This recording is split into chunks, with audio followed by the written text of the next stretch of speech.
Perhaps no other character in video game history has inspired so much controversy, criticism, fanboyism, and mockery as the one and only Duke Nukem. His games are brash, rude, and violent, but his roots were more humble than recent outing. Let's go back to 1991 and take a look at the beginnings of the most macho man in video gaming. While the original name, design, and idea was created by Todd Replogle, the game was also heavily worked on by Scott Miller with Alan Blum and George Broussard. According to Scott Miller, he was personally responsible for the design of the first episode of Duke Nukem, and helped in refining the sprites and ideas Todd Replogle had. While I don't want to get too much into the he said, she said, the fact Scott Miller did the first episode will be important for the review of the game later on. While most of everyone knows who Duke Nukem is, well, that is if you're around for Duke Nukem 3D, many don't know much, if anything, about where he came from and his original games. Duke Nukem 3D has unfortunately taken the spotlight of his original games, and they probably don't get the appreciation they deserve. This is why I have decided to make this video, as I want everyone to know his first outings as a hero, and to at least take a quick look at what it was all about. The main problem with this is, people who got into Duke Nukem without knowing anything about the original games probably look back at them and think, "Ew, what are these?" Well, I guess someone who plays Modern Warfare would look back at Duke Nukem 3D and would think, "Ew, what is this?" Okay, this isn't going too well right now. Okay, forget all of this, and let's just talk about the damn game. For me, the nostalgia I get with Duke Nukem is beyond any other game, making my heart-shaped eyes go blind to anything possibly wrong with Duke Nukem. This is the first video game I ever played in my life. I would load up DOS every single day and play this when I woke up. When Duke Nukem 2 came along, well, that's for next time. Apogee themselves have said this game is in a Sega Genesis style. Well, I guess this could be true, but it still very much feels like an early 90s PC game, which is a good thing. If I wanted it to feel like a Genesis game, I would play Genesis games. An early 90s PC game has a very huge flaw, however, the PC speaker. This is the point where the rose-tinted glasses come off and drags everything down with it to make a great game into a decent game. I absolutely hate the PC speaker. It does have its nostalgic value, but it quickly wears off when you hear one annoying god-awful sound after another. Not only that, only one sound can be emitted from it at a time, but I guess that could be a good thing, as multiple horrific ear-bleeding sounds can't come through at the same time. Okay, maybe I'm being a little too harsh on it, but let's just say I turned it off and move on to the other stuff. Taking place in the far distant future of 1997, Dr. Proton and his army of tech bots have taken control of Earth's largest city, which naturally by 1997 will be Toronto. Pulling a Dr. Wily, Dr. Proton was once a respected genius and scientist, decided he wanted to rule the world. Not being able to find a Pinky, he made a robot army to help him out.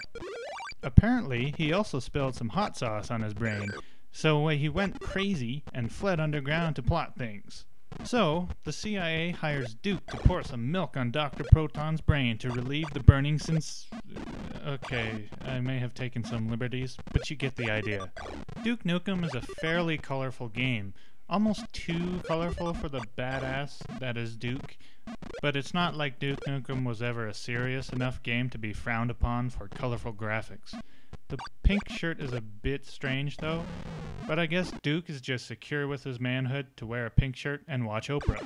The characters are quite amusing and interesting, especially when you run into Killer Energizer bunnies. Having less than 10 different enemies within a game isn't exactly new to Duke Nukem game, and it apparently started in the first game. But what you have there is interesting enough to not be a problem. There's only one boss battle per episode, and it's the same character each time, Dr. Proton, which seems a bit lame, and is. I'd have preferred more boss battles, or something a bit more epic at least, like in the Commander Keen series, but you wouldn't be able to call those traditional boss battles anyway. Episode 1 itself is great. The levels are well designed, fun, and interesting to look at. Then it sort of goes downhill in the very beginning of Episode 2. As I stated before, Scott Miller did the level design on the first episode, and it would seem he actually knew what he was doing compared to the others who did Episodes 2 and 3. The backgrounds are static and can look very nice with the foreground, but sometimes the background is just black. And funny enough, these tend to be always the worst levels in the game. It's almost like these levels were complete filler, and they didn't even bother putting in a background. There's only 3 controls you have to worry about in the game: jump, shoot, and move. It works well, and I never had any control issues. You can also change the buttons for your liking and use a control pad. The HUD seems overly big, but it's very clear and saves you the time from looking into a menu or otherwise.